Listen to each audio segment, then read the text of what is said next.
He, a widowed and cold tycoon, doubted genuine love. She, a kind but clumsy nanny, was often the target of ridicule. Observing the light she brought to his daughter and witnessing the cruel humiliations she endured, he found himself drawn to her goodness. In a moment of public embarrassment for her, where everyone laughed, something broke within Nicola. Moved by a secret love, he defended her.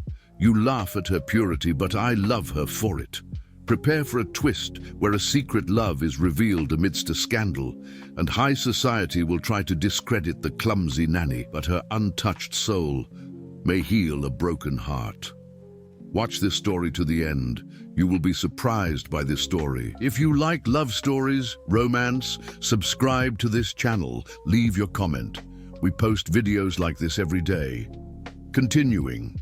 The biting wind of June whipped through the streets of Manhattan as Mary Costello stepped off the bus on Fifth Avenue, carrying a worn suitcase and a crumpled resume in her purse. At 26, she had learned that life rarely offered second chances, but today had to be different. It had to be. The nanny interview had been arranged through an agency, and Mary still couldn't believe she'd been selected from so many candidates. Maybe it was her experience with children at the foster home where she grew up, or maybe it was just luck. Whatever it was, she desperately needed this job.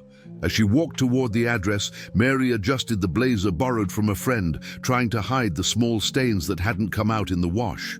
Her auburn hair, pulled back in a simple bun, began to come undone in the breeze.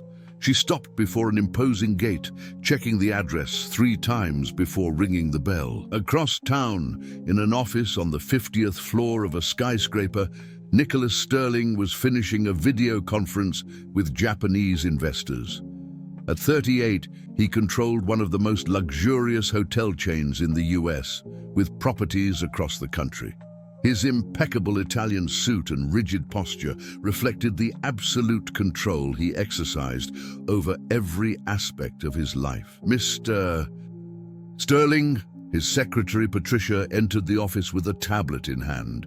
"The agency has sent a new candidate to care for Lily. She's on her way to the mansion." Nicholas nodded without looking up from his documents. Since Claire had died in a car accident 3 years ago, he had hired and fired 7 nannies. None of them could cope with Lily's silence, a 7-year-old girl who had barely spoken since losing her mother. The last nanny had quit the previous week, claiming the child was troubled and that the atmosphere of the mansion was suffocating. "What's her name?" Nicholas asked, closing a folder. "Mary Costello, 26 years old, bachelor's in education, experience with children in institutions." Institutions. The word echoed in Nicholas's mind. Perhaps someone who understood abandonment could understand what Lily was going through.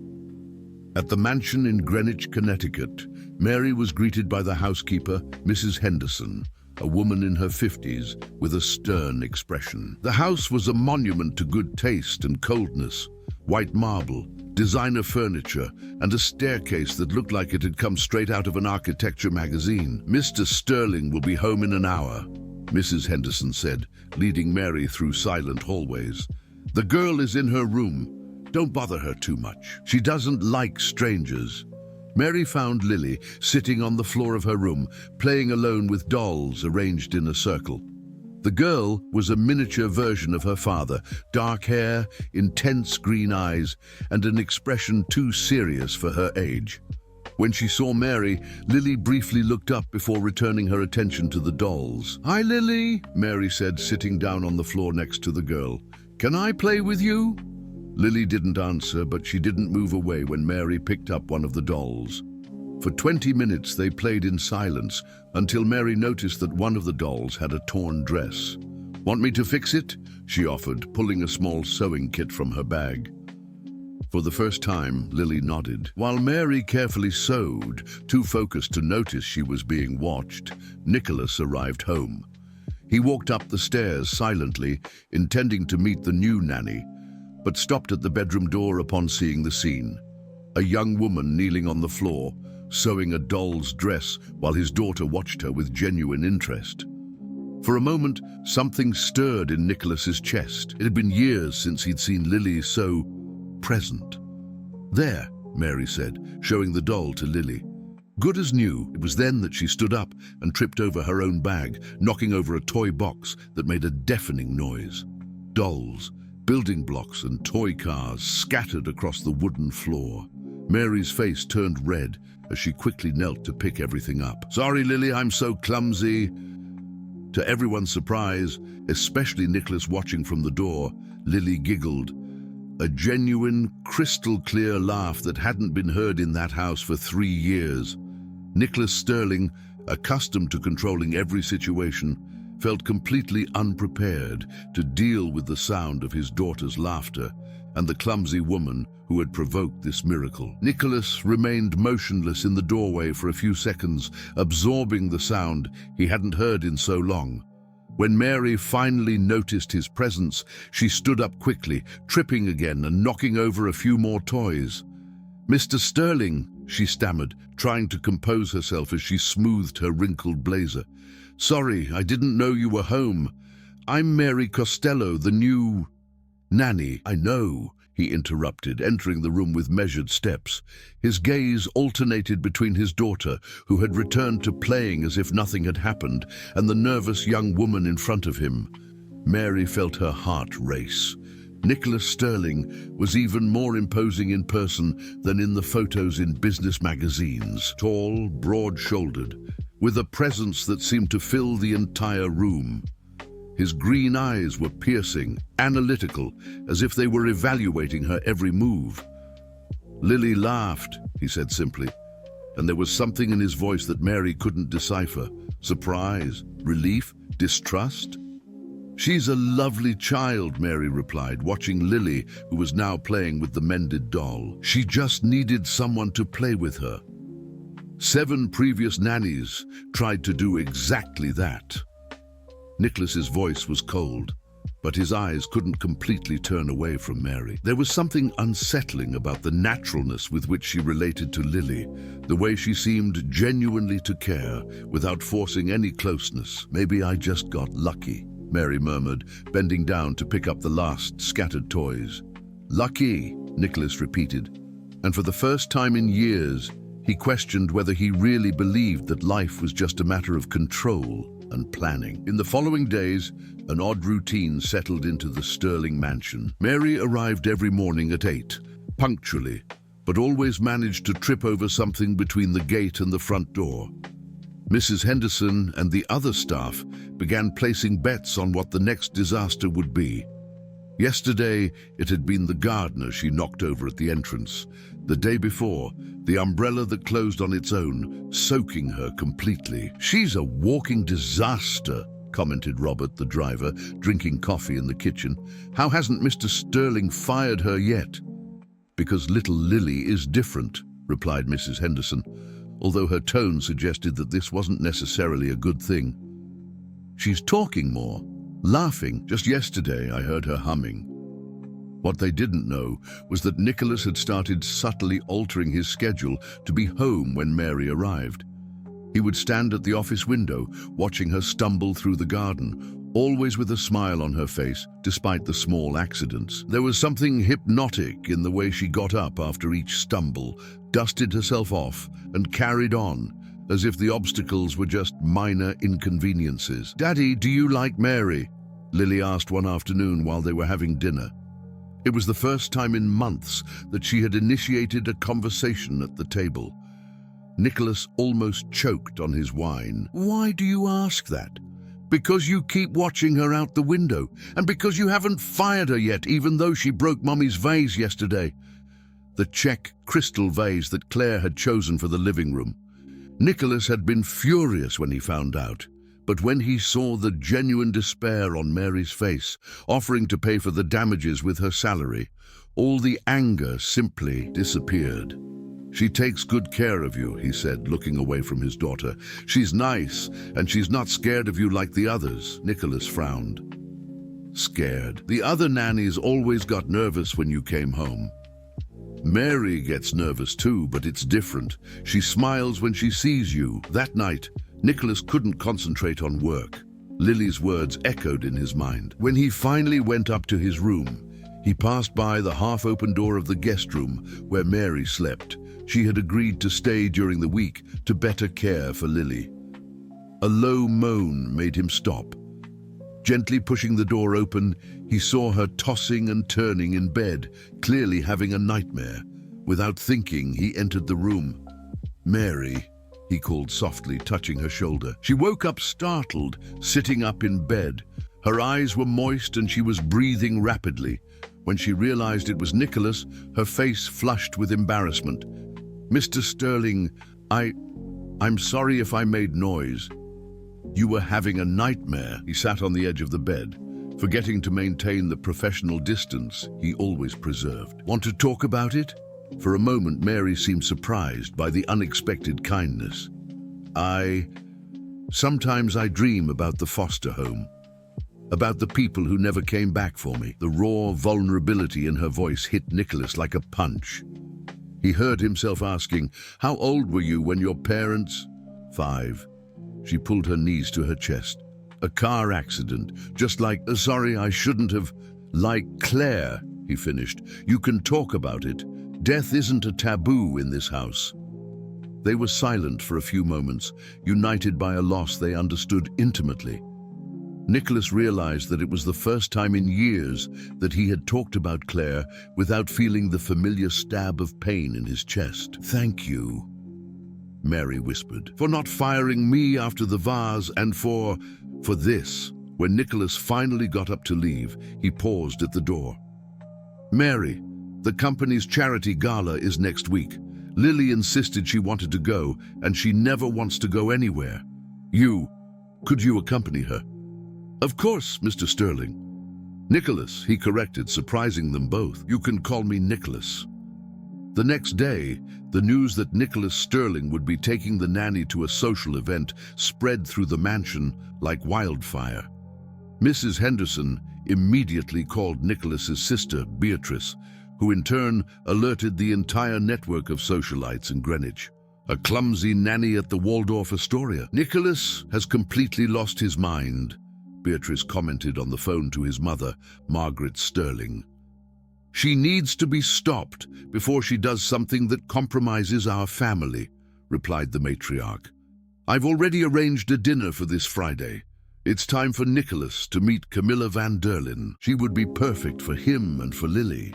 When Nicholas received the call from his mother about the essential dinner on Friday, he immediately understood the intentions.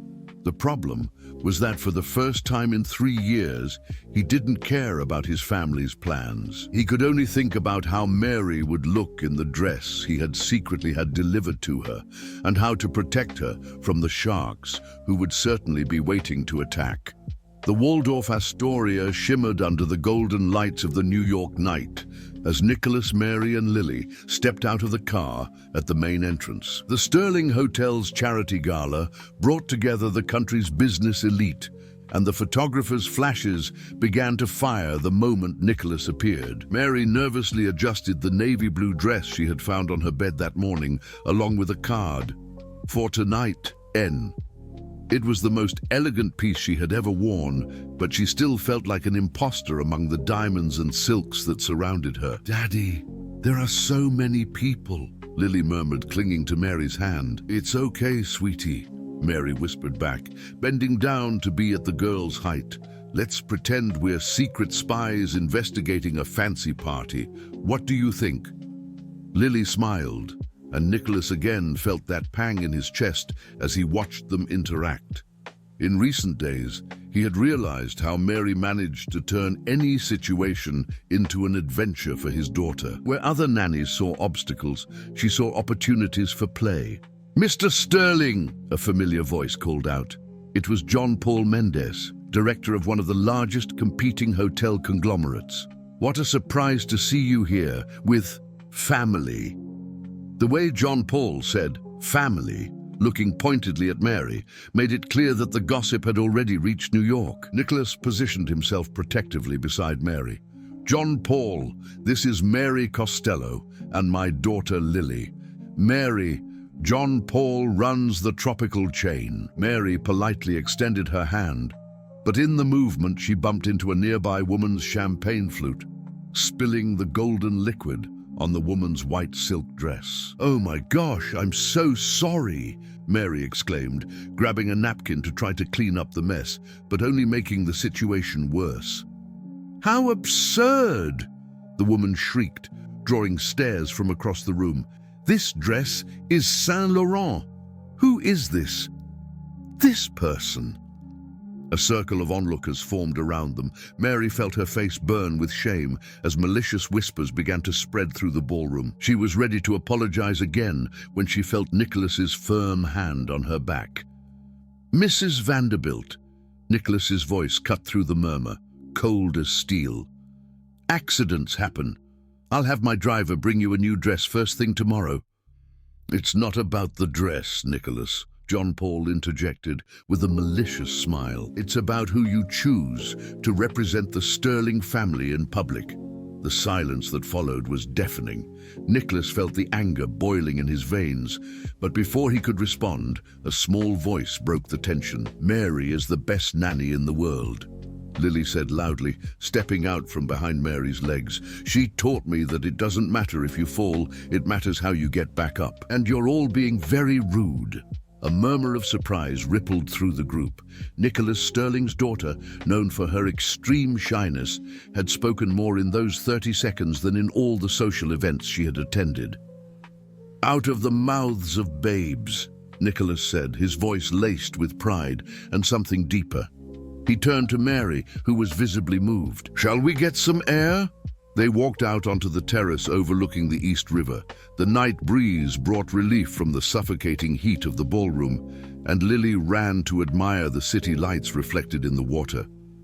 "I'm sorry," Mary murmured, leaning against the railing. "I always mess everything up. You should have left me in Manhattan." "Stop!" Nicholas's voice was softer than she had ever heard. "You didn't mess anything up. They're just..." He paused, searching for the right words. "Cruel. Like I used to be." Mary looked at him in surprise. Nicholas Sterling admitting a flaw. That was as rare as snow in July. "You're not cruel," she said. "Hurt, maybe, but not cruel. You didn't know me before." He turned to face her, and there was something vulnerable in his eyes that she had never seen. "Claire used to say that I had a frozen heart, that I treated people like pieces on a chessboard.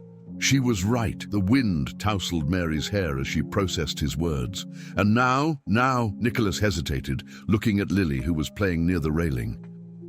"You're teaching me that maybe there's a difference between controlling and protecting, between commanding and caring." It was the most honest confession he had made to anyone in years. Mary felt her heart race, not just because of the words, but because of the intensity with which he was looking at her.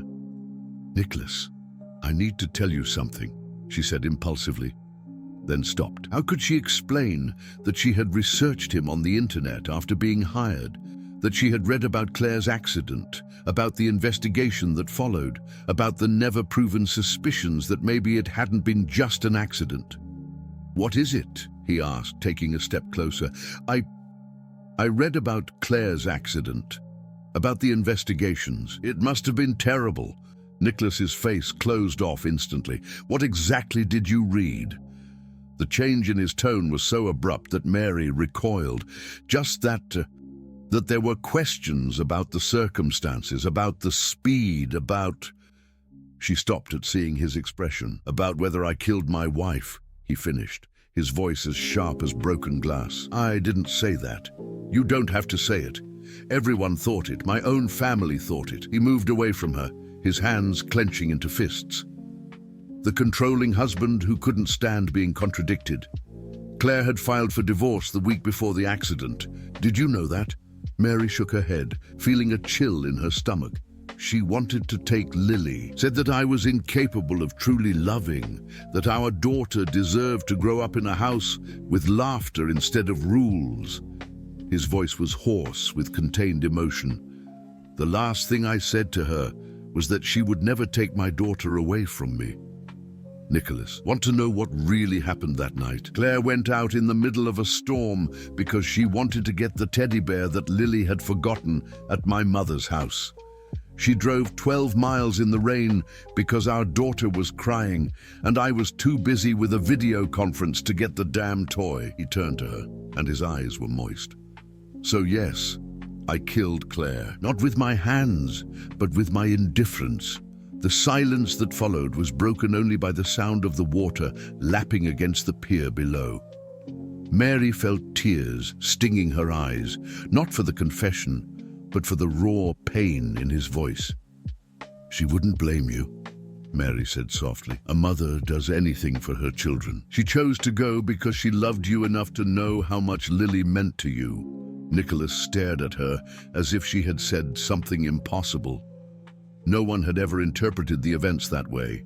Not his family, not the therapists, not even himself.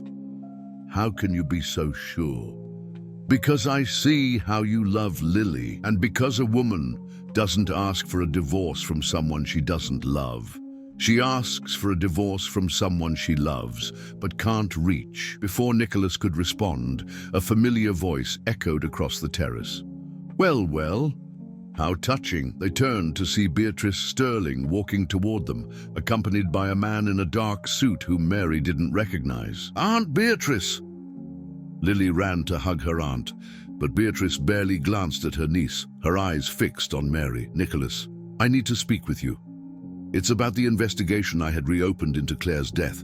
It seems we've uncovered some interesting irregularities. The man in the dark suit stepped forward, taking a leather wallet from his inner jacket pocket.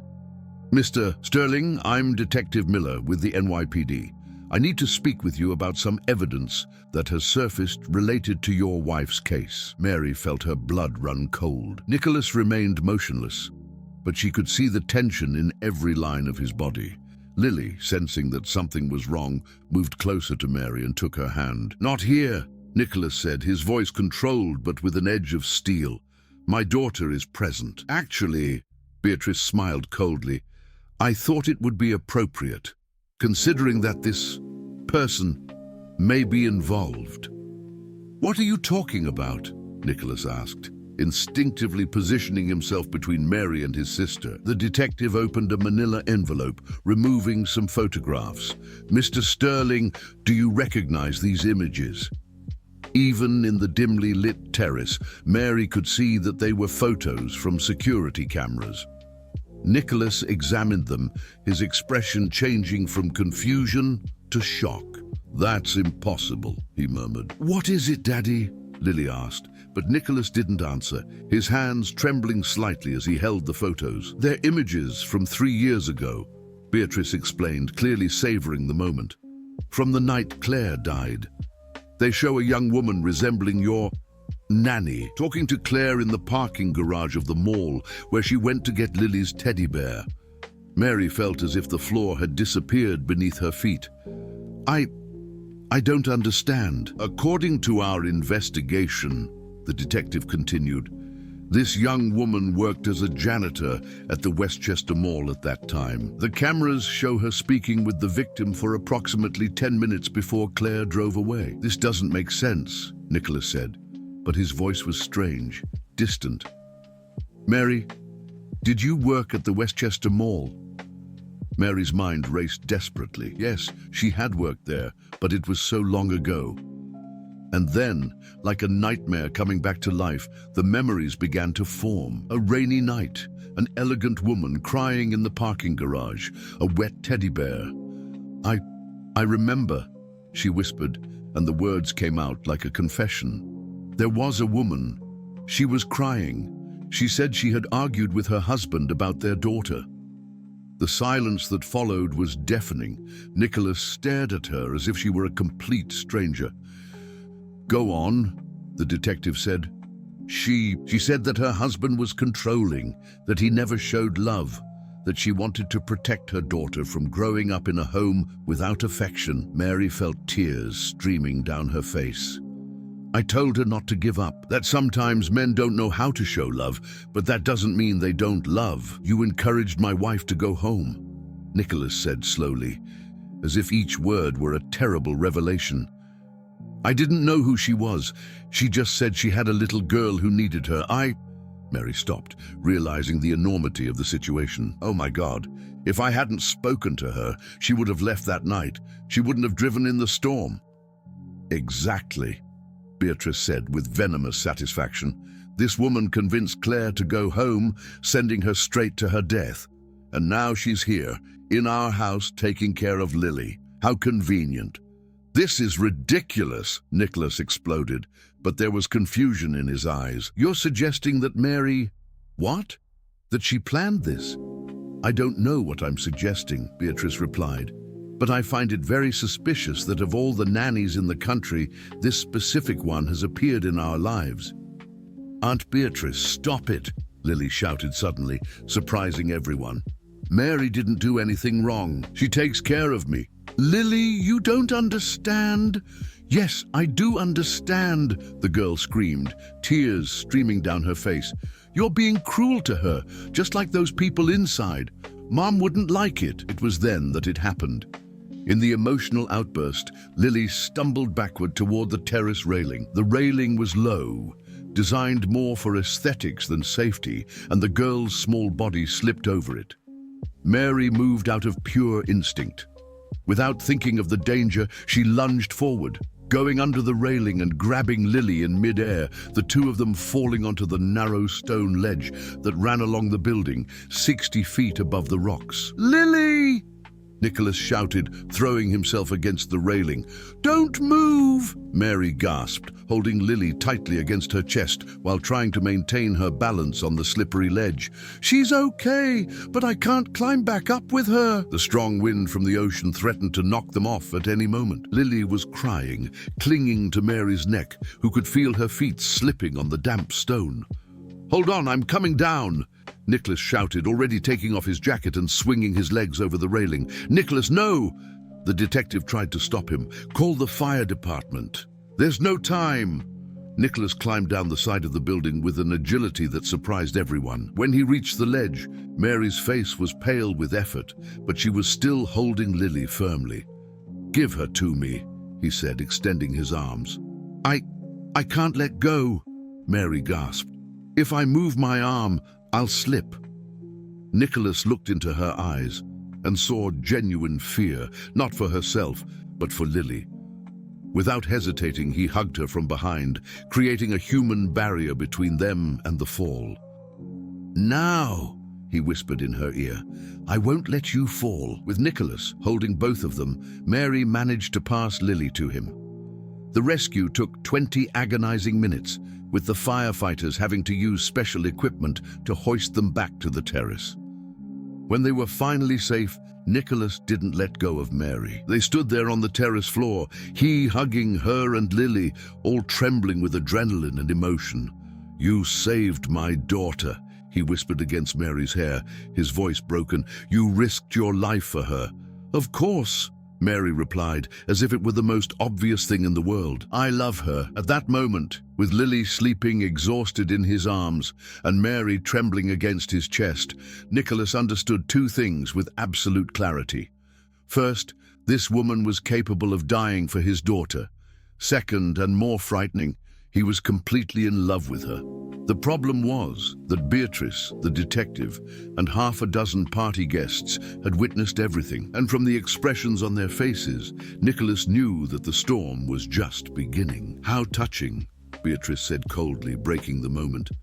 "But that doesn't change the fact that she was involved in Claire's death. And now all of New York will know that Nicholas Sterling is having an affair with the woman who may have killed his wife."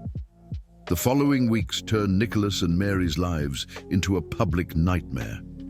The photos of the rescue on the terrace of the Waldorf Astoria were splashed across the covers of every tabloid in the country. The tycoon and the mysterious nanny, forbidden love or deadly conspiracy.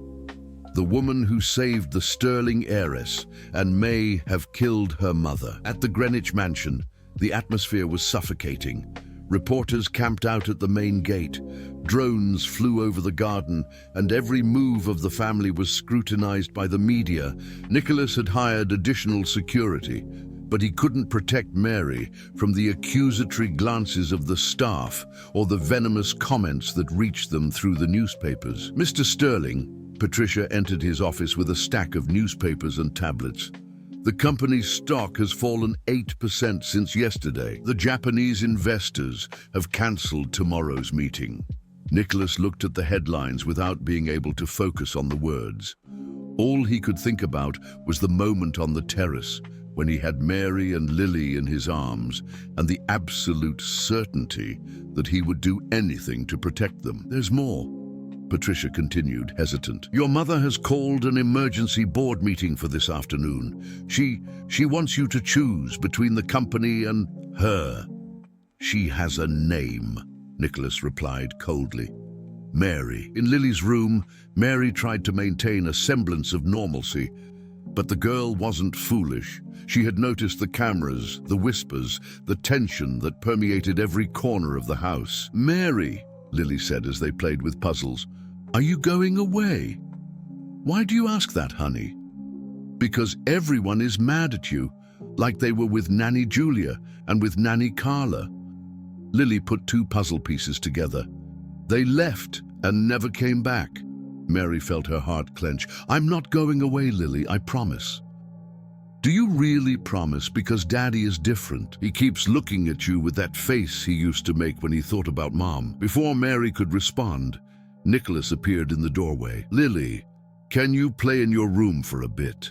I need to talk to Mary." When they were alone, Nicholas closed the door and approached her. In recent days, they had developed an intimacy forced by the circumstances. Whispered conversations in the hallways, glances laden with meaning, stolen moments where he found excuses to touch her briefly. "My family wants me to fire you," he said bluntly. "Maybe it's for the best." Mary avoided his eyes. "This is affecting Lily. It's affecting your business." "No." His voice was firm, resolute. "I won't let them separate us." "Us?" she repeated, and there was dangerous hope in her voice. Nicholas took a step closer, his hands finding her face. "Mary, what I feel for you." The kiss was inevitable. 3 weeks of tension and denial exploding in a moment of pure need. She melted against him, her hands tangling in his hair, and for one magical moment, the outside world disappeared. "Nicholas," she whispered against his lips when they broke apart. "I love you," he said, the words coming out like a confession torn from him. "I know it's crazy, I know it complicates everything, but I love you." "I love you too," she replied, tears streaming down her face. It was then that they heard the noise, the door opening. They separated quickly, but not quickly enough. "What a touching scene," Beatrice said from the doorway, accompanied by a man Mary didn't recognize. "Nicholas, this is Maurice Bell from the New York Chronicle." The man raised a camera and the flash went off before either of them could react. "Perfect," Maurice smiled. "This will make a great cover." "Get out of my house," Nicholas roared, advancing towards the photographer, but Beatrice stepped in. "Calm down, brother. Mr. Bell is our guest, and these photos are, let's say, insurance." "Insurance for what?" "To ensure that you make the right decision at today's meeting." Beatrice smiled coldly. "You see, Nicholas, you can choose to stay with your little nanny, but if you do, these photos will be on the front page tomorrow. Sterling Hotel's CEO in scandalous romance with suspected murderer. Imagine what that will do to the company's stock, to the family's reputation, to Lily." "You're blackmailing me," Nicholas said, incredulous. "I'm saving you from yourself. Mum has already spoken with Camilla van der Lyn. She's willing to marry you even after this slip-up. Imagine a wedding that would recover all the lost respectability, uniting two of the most traditional families in New York." Mary felt like she had been punched in the stomach. "Marriage? Oh, honey." Beatrice turned to her with false sympathy. "You didn't really think this would last, did you? Men like Nicholas don't marry women like you. They play with them until they get tired." "Shut up, Beatrice," Nicholas said dangerously. "The truth hurts, doesn't it? But let's be practical. You have two choices, Nicholas. Marry Camilla, send your nanny away with a generous severance package, and these photos disappear forever. Although she made a dramatic pause, you choose love and destroy everything. Your company, Lily's financial stability, the reputation of our family, and probably this young woman's freedom when the investigations into Claire move forward. What investigations? Mary asked, but her voice came out weak. Maurice smiled maliciously. We have sources in the police, honey. It seems that your conversation with Claire was recorded by the security cameras, audio and video, and there are some inconsistencies in your version of the facts. That's a lie, Nicholas said, but there was uncertainty in his voice. Is it really? Then why don't you ask your girlfriend what she really said to Claire that night? Why don't you ask if she really didn't know who Claire was? The silence that followed was deadly. Mary felt all eyes on her, especially Nicholas's, who was looking at her with an expression she couldn't decipher. Mary, he said slowly, is there something you haven't told me? She opened her mouth to answer, but no sound came out. Because there was something she had buried so deep that she could almost pretend it hadn't happened. Claire had mentioned her daughter's name that night, Lily. And when Mary saw the nanny job posting months later, the name had awakened a vague memory, a connection that she had chosen to ignore. She began, but couldn't finish. See? Beatrice triumphed. Even she knows there's more to this story. Nicholas, you have until tomorrow to decide. Engagement to Camilla or total destruction. Your choice. When they left, leaving Nicholas and Mary alone, the silence between them was deafening.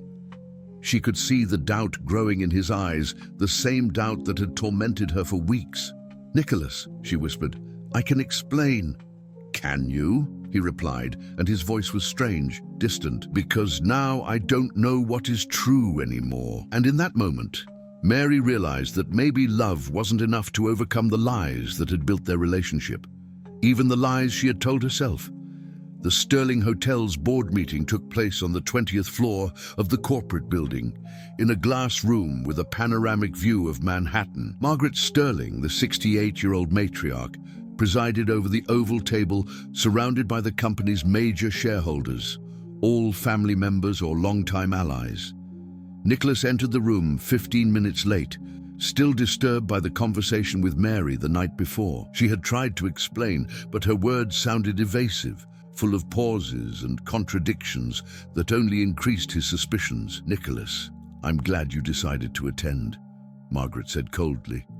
We were discussing the future of the company, and we've reached a consensus, Beatrice added, opening a folder. Either you marry Camilla van der Linde in the next 3 months and remove this situation from your life, or we forfeit our position on the board. You can't remove me from the presidency, Nicholas replied, but his voice didn't carry the usual conviction. We can, and we will, said Robert Sterling, Nicholas's uncle. We have 51% of the voting shares, and frankly, nephew, your recent decisions have been questionable. Margaret slid a tablet across the table. Look at today's headlines. Nicholas looked at the screen and felt his stomach sink. Audio reveals mysterious nanny lied about encounter with dead wife. Below, a partial transcript of a security recording showed Mary saying things she had omitted in her version of the story. You need to be strong and fight for what you want, Robert read aloud. Don't let him control your life. If you're not happy, your daughter won't be either. These were the exact words your little girlfriend said to Claire on the night she died, Nicholas. Words that she conveniently forgot to mention. That doesn't change anything, Nicholas said, but his voice was weak. Doesn't change anything. Beatrice laughed bitterly. She encouraged Claire to leave you, Nicholas. And now she's in your house, taking care of your daughter, pretending to love you. Don't you see the pattern? What pattern? She's an opportunist, Margaret said with disdain. First she destroyed your marriage, now she's destroying you. And tomorrow, when she gets tired, she'll ask for a hefty alimony and disappear with half of what you have. Nicholas shook his head, but the doubts that had germinated the night before were flourishing. She's not like that. Then explain this. Beatrice threw another document onto the table. Mary Costello doesn't officially exist before the age of 18. No registered birth certificate, no school record until high school. Who is she really, Nicholas? The silence in the room was oppressive. Nicholas looked at the document, seeing gaps in Mary's life that she had never adequately explained. You have until 6 o'clock tonight, Margaret said, standing up. Camilla is waiting at the Four Seasons restaurant. A simple yes from her, and this situation disappears. Otherwise, she made a dramatic pause. Tomorrow morning, all the evidence about your nanny goes to the police and the press, and you can explain to the shareholders why you chose a sexual escapade over the future of the company. Nicholas returned home in a state of torpor. He found Mary in the garden with Lily, playing hide-and-seek among the rose bushes. For a moment, seeing the genuine smile on his daughter's face, he almost managed to forget everything he had discovered. "Daddy!"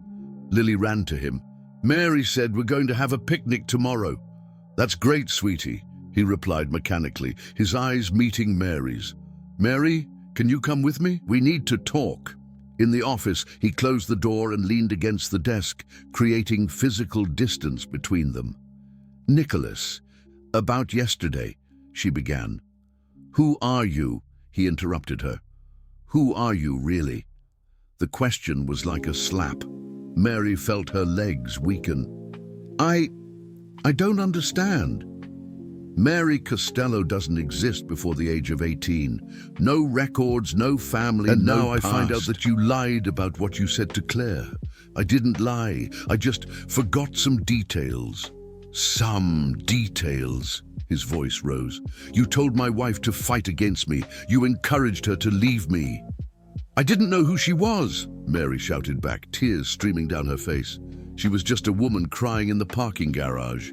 Was she really? Because it seems very convenient that months later you showed up to work in my house, to take care of the daughter of the woman you helped send to her death. The accusation hung in the air like a death sentence. Mary stared at him, seeing the man she loved transforming into a cold and distrustful stranger. Do you really believe that? She whispered. That I planned all this?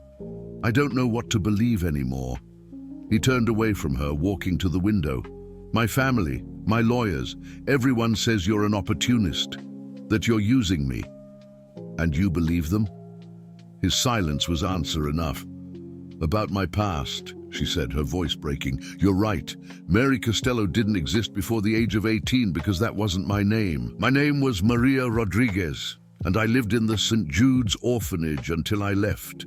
I changed my name because I wanted to forget. Forget the abandoned girl that no one wanted to adopt. Nicholas turned to face her, but she continued before he could speak. I never had a real family until I met you and Lily. For the first time in my life, I felt important, loved. She wiped away the tears with the back of her hands. But maybe your family is right. Maybe I really am just an opportunist who doesn't know her place. Mary, no.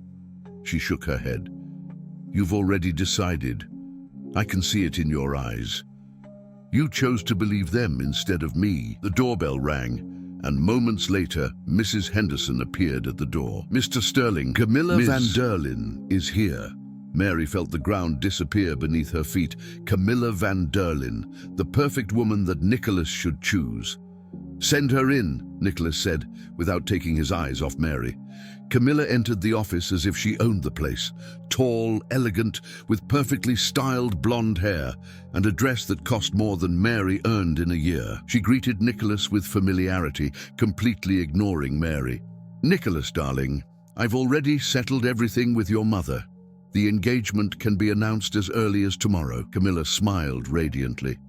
And don't worry about this embarrassing situation. Everyone understands that men sometimes get distracted.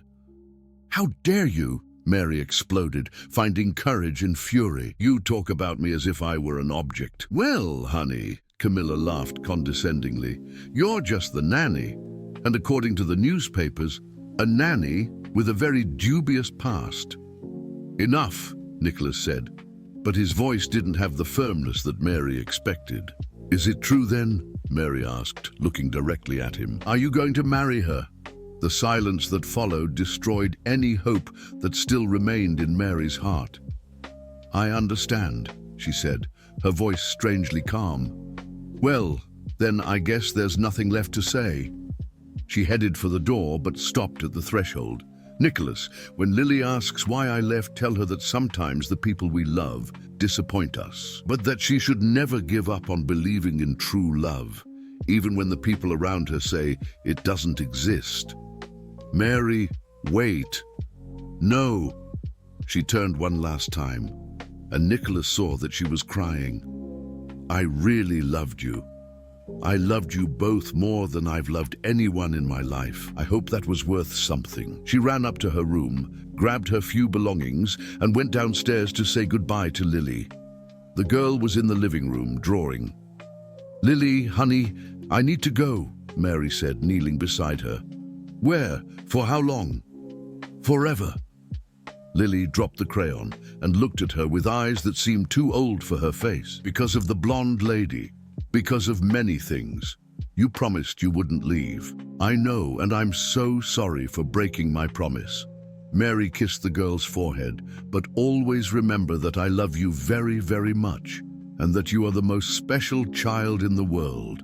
As Mary walked out the front door, carrying her worn suitcase, Nicholas watched her from the office window. Camilla was talking beside him about wedding plans and honeymoons, but he didn't hear a word. All he could see was the woman who had saved his daughter, who had brought laughter back into his house, who had melted his icy heart, walking out of his life forever. And all he could feel was the absolute emptiness of knowing that he had made the wrong choice. 3 weeks later, Mary lived in a small apartment in Queens, sharing the rent with 2 roommates she had met at a new job as a receptionist at a pediatric clinic. The job paid little, but at least the children who came through made her smile, even when her soul was broken. Every morning, she resisted the urge to call Nicholas or to stop by the mansion to see Lily. The newspapers continued to cover the romance of the century between the tycoon and the heiress, Camilla van der Linde, and every photo of the happy couple was like a stab in Mary's chest. It was on a rainy Tuesday that her life changed again. She was organizing patient files when she heard a familiar voice at the reception desk. "Please, I need to speak with Mary Costello. It's about my granddaughter." Mary looked up and saw an elegant lady of approximately 70 years old, with grey hair pulled back in a sophisticated bun. There was something familiar about her features, but she couldn't identify what. "I'm Mary," she said, approaching. "My name is Eleanor Mendonca." The woman introduced herself. "I'm Claire Sterling's mother." The world stopped around Mary. Claire's mother. Lily's grandmother. "Mrs. Mendonca, I don't know what to say." "You can start by telling me the truth about what happened that night." They sat down in a nearby coffee shop, where Eleanor listened attentively as Mary recounted the entire conversation she had with Claire in the parking garage. When she finished, Eleanor was silent for a few moments, distractedly stirring the sugar in her coffee. "My daughter called me after talking to you," Eleanor said finally. "It was the last conversation we had." Mary felt her stomach clench. "And what did she say?" "That she had found an angel in the parking garage, a young woman who made her remember that fighting for love is different from fighting against love." Eleanor looked directly into Mary's eyes. "Claire told me that she was going back home not to submit to Nicholas, but to fight for him. To show that a family only works when everyone is willing to change." The tears that Mary had held back for weeks finally began to fall. "Then I didn't kill her. Darling, you saved my marriage. Claire was ready to give up, to take Lily and leave for London where I live. But your conversation made her realize that she loved Nicholas too much to give up without one last try. But then why? Why is the Sterling family lying about you?" Eleanor smiled bitterly, because admitting that Claire died trying to save her marriage would destroy their narrative that Nicholas was a controlling husband. And mainly because you represent a threat. What threat? I'm just an unemployed nanny.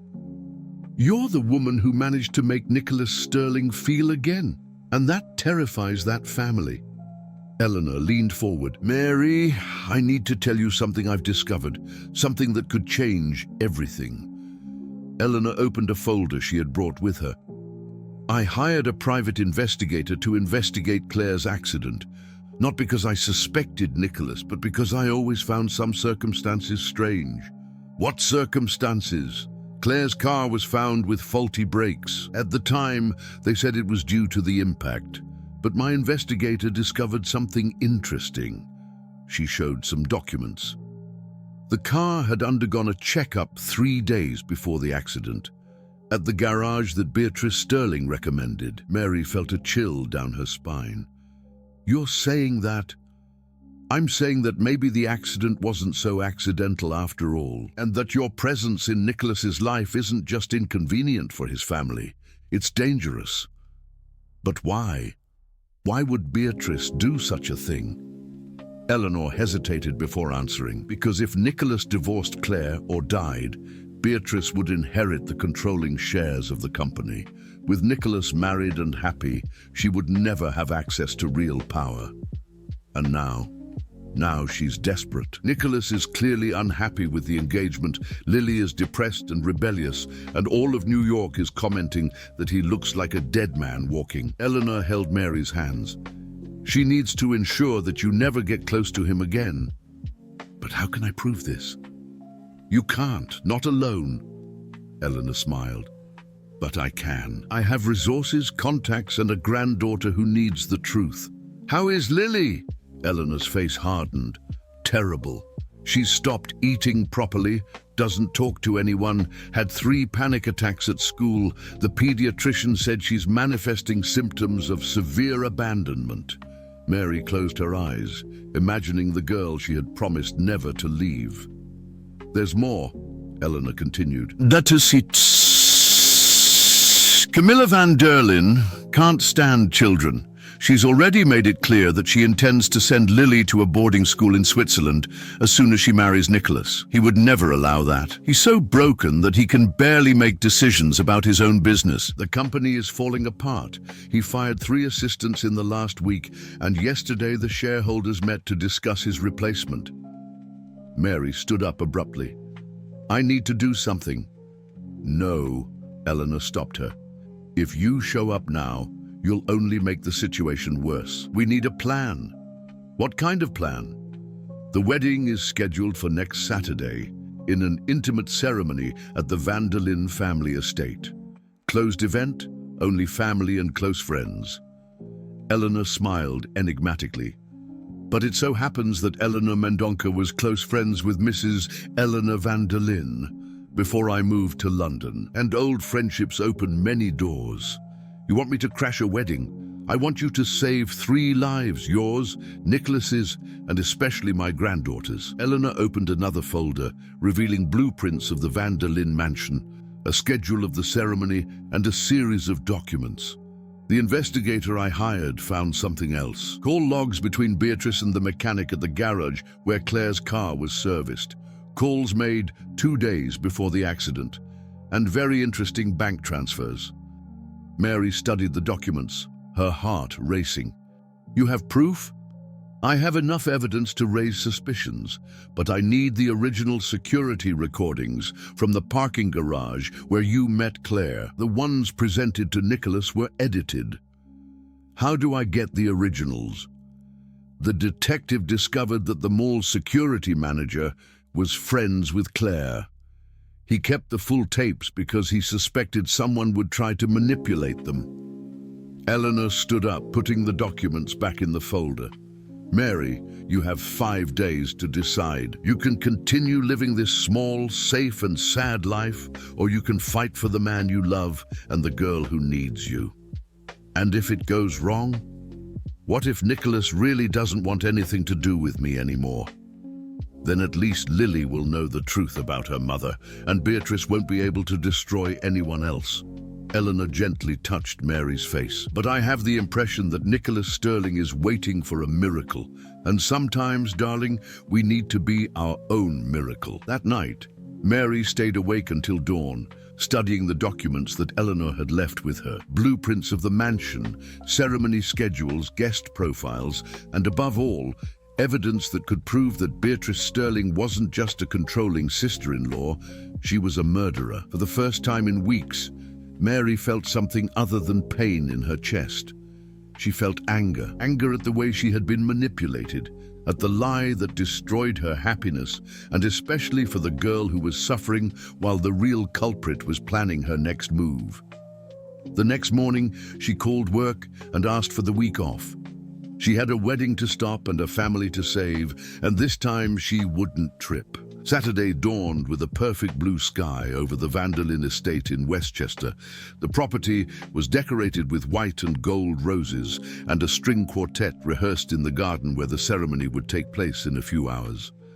Mary watched everything from afar, hidden behind the trees that surrounded the property. She wore a waitress uniform that Eleanor had obtained through her contacts at the catering company, and carried a tray that disguised the envelope with the evidence against Beatrice. At 3 in the afternoon, the guests began to arrive. Mary recognized several faces from New York high society, but her eyes were looking for only one. When she finally saw Nicholas stepping out of a black limousine, wearing an impeccable tuxedo, her heart almost stopped. He was unrecognizable. The confident and imposing man she had known had been replaced by someone pale, with empty eyes and mechanical movements. He looked like a ghost of himself. Lily got out of the car soon after, wearing a pink dress that contrasted cruelly with her melancholy expression. The girl who once ran and laughed had become a silent shadow, clinging to her father's arm, as if she feared he would also disappear. "My little one," Mary whispered, feeling tears stinging her eyes. The ceremony began at 4 o'clock. Mary positioned herself among the waiters serving champagne to the guests, staying in the shadows as she watched Camilla parade down the makeshift aisle in the garden, radiant in her French silk wedding dress. Nicholas was waiting for her at the altar, but when Mary looked at his face, she saw that he wasn't looking at the bride. His eyes were discreetly scanning the guests, as if he were looking for someone specific. The priest began the ceremony, and Mary knew she needed to act soon.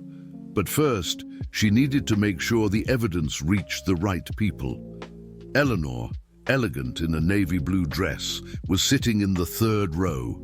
Next to her, Mary recognized Detective Miller and 2 men in suits who were clearly investigators. Everything was ready. "Is there anyone present who objects to this union?" the priest asked, more out of formality than expecting an answer. It was then that Mary stepped forward. "I object." The silence that followed was absolute. 200 heads turned in her direction, but the only eyes that mattered were Nicholas's green ones, which stared at her as if he had seen a ghost. "Who are you?" Camilla screamed, furious. "Security! Get this woman out of here!" "I'm Mary Costello," she said loudly, taking off the waitress apron and revealing the simple but elegant dress she wore underneath. "And I have information about the murder of Claire Sterling." The garden erupted in murmurs. Beatrice stood up abruptly, her face pale with panic. "This is absurd. It's a pathetic attempt by this woman to get attention." "Is it really?" Eleanor stood up, holding the envelope that Mary had discreetly passed to her. "Then how do you explain these recordings of your conversations with the mechanic who sabotaged the brakes on Claire's car?" Detective Miller also stood up, showing his badge. "Beatrice Sterling, you're under arrest for manslaughter and conspiracy." "This is madness," Beatrice screamed, but her voice was hysterical. "You have no proof." "We do," said the investigator that Eleanor had hired, approaching with a team of police officers.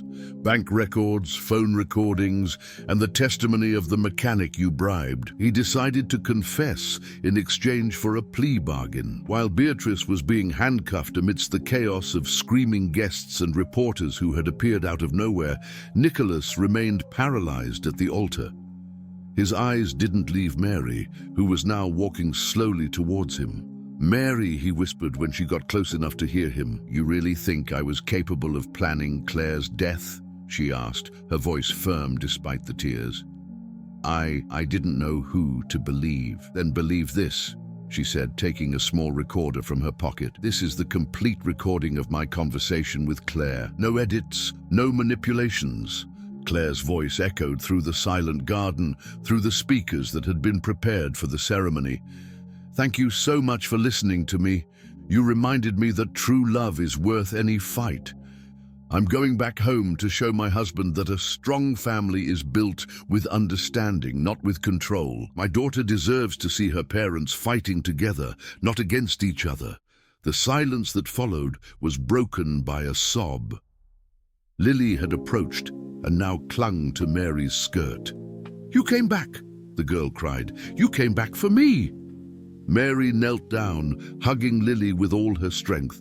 "I'm sorry I took so long, my love. I promised I wouldn't leave, and I broke my promise. But now I'm here forever, if your father lets me," Mary replied, looking at Nicholas, who was approaching slowly. "Mary," he said, and his voice was hoarse with emotion, "can you forgive me? I doubted you. I chose to believe the lies instead of trusting my heart." "You were protecting Lily," she replied, standing up but keeping the girl in her arms. "I understand why you did it." "No." He shook his head, getting close enough to touch her face. "I did it because I was scared. Scared to completely surrender myself to someone again. Scared to be happy. You taught me to feel again, and that terrified me. And now I know that life without you is worth nothing. That Lily needs you. That I need you." He knelt right there in the middle of the garden destroyed by chaos, in front of 200 people who watched dumbfounded. "Mary Costello, will you marry me? Not out of obligation, not out of convenience, but because I love you more than I thought it was possible to love someone?"